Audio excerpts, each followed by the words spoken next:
जब आप तहरीक इंसाफ की हुकूमत में थे, कोई नहीं पूछता था कि पैसे कैसे जनरेट होंगे, टैक्स कैसे लगेगा, how will be generate this kind of money, उसके लिए रिफॉर्म्स क्या करनी है, एफबीआर की रिफॉर्म्स क्या करनी, किसी ने नहीं पूछा कभी? मैं बता देता हूं, जब पीटीआई की गवर्नमेंट आई तो उसके पहले फाइनेंस मिनिस्टर थे असद उमर साहब जी। पीटीआई की गवर्नमेंट की तैयारी 5 साल से हो रही थी, ठीक है, और सबको पता था कि असद उमर साहब फाइनेंस मिनिस्टर बनेंगे, ठीक है ना, there were no dispute on anyone ना। आप मुझे बताएं कि असद उमर साहब ने कोई प्लान दिया था जब वो पावर में आए थे? ठीक है, ठीक है, आपके सामने कोई मॉडल था कि सर ये मॉडल है, ये हम करने जा रहे हैं? वो तो पहले जब पावर में आए थे तो उनका तो कोई बैगेज नहीं था ना जी। उसके बाद क्या हुआ, काशिफ, मैं आपको स्टोरी बता देता हूं। 6 मई 2019 को मैं और आरिफ नकवी साहब इमरान खान के पास गए। मैंने इमरान खान साहब को कहा, मैंने कहा सर आप तो डिफॉल्ट की तरफ आगे बढ़ रहे हैं और आपने देखा है कि आपने क्या किया है 8-10 महीने में, और आपको तो IMF में जाना ही जाना पड़ेगा। उन्होंने मेरे सामने फोन उठाया और उसको कहा सर ये जो दोनों कह रहे हैं, इन्होंने ये गलत कह रहे हैं, ये सही कह रहे हैं? उन्होंने कहा ये सही कह रहे हैं।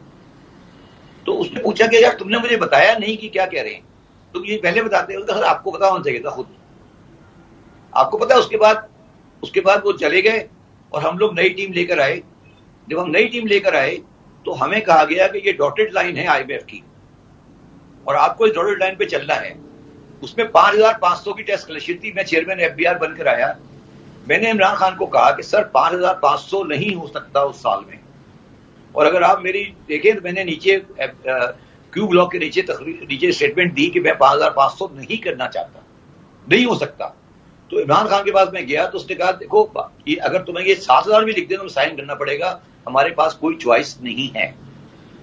और मैंने 5,500 पे काम करना शुरू कर दिया। मैं आपको बिल्कुल एग्री करता हूं कैटेगोरिकली कि हमारे पास भी कोई बड़ा प्लान नहीं था, हम IMF के प्लान के अंदर चल रहे थे।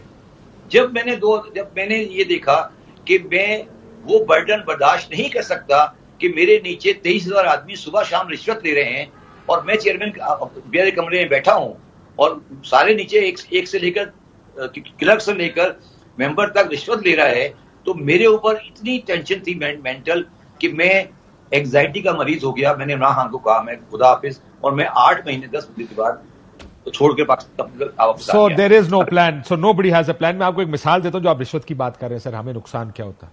एक साहब को मैं जो उनके बारे में जानता हूं, 2-2.5 करोड़ रुपए का, मैं इनडायरेक्टली जानता हूं, मुझे किसी ने वाक्य सुना, उनके बड़े अच्छे दोस्त ने वाक्य सुना, 2-2.5 करोड़ रुपए का टैक्स का नोटिस भेजा गया।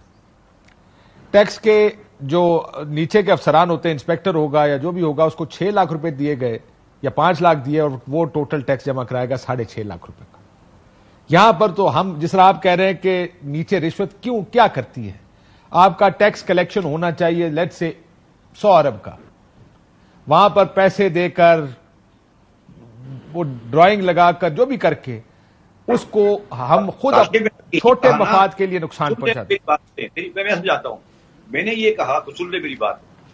मेरा प्रॉब्लम क्या था, मेरे पास 23,000 आदमी काम करता है और 23,000 आदमी में से मेजोरिटी आदमी करप्ट है और वो कोई काम भी नहीं करता। मैंने एक प्लान अप्रूव कराया, जो प्लान दोनों जिसमें 21 नवंबर 2021 को उस प्लान के तहत उसमें चीफ ऑफ आर्मी स्टाफ की भी कंसेंट थी और इमरान खान की भी कंसेंट थी। उसमें मैंने कहा कि 15,000 आदमी जो FBR में काम करते हैं, इनको कहा जाए कि सुबह ऑफिस नहीं आए, हम इनको तनख्वाह देंगे रिटायरमेंट। तो हम FBR को बाकी 6,000 लोगों से चलाएंगे और इसको सही करेंगे।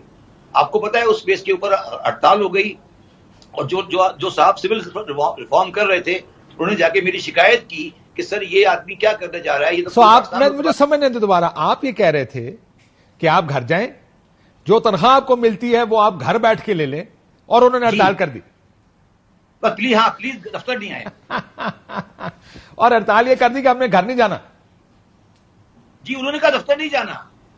मैंने कहा आप दफ्तर नहीं आए, मेहरबानी, आप खुदा का वास्ता है, जब तक रिटायर नहीं होते आप दफ्तर नहीं आए, बस मेहरबानी मेरी ये है, आप मुझे मेहरबानी ये करें कि आप, और मैं कोई किसी बंदे से पूछ लो काशिफ कि 23,000 बंदों में से हमें जरूरत सिर्फ 5 या 6,000 की है, तो वो बंदा सुबह जब आता है तो ये सोचता है कि मैं काशिफ को कैसे तंग करूंगा, कि वो तो उसको तो पैसे बनाने ना घर बच्चों को। अच्छा, फिर वो बंदे अगले दिन दफ्तर आए ही नहीं सारे? जी, لیکن وہ گھر بیٹھنا چاہتے تھے یا نہیں بیٹھنا چاہتے تھے؟ نہیں بیٹھا جاتا نا. اور اس کو تباہ کس نے کیا؟ جو سول سروس ریفارم کر رہے تھے. انہوں نے کہا اگر یہ کام شپر صاحب نے FBR میں کر دیا تو یہ تو پورے پاکستان میں ہو جائے گا. تو پوری بیوروکریسی میرے پیچھے لٹ گئی. انہوں نے کہا یہ کیا کرنے جا رہے ہیں؟ اب دیکھ لیں، میں ریکارڈ پر ہوں، سب کے سامنے.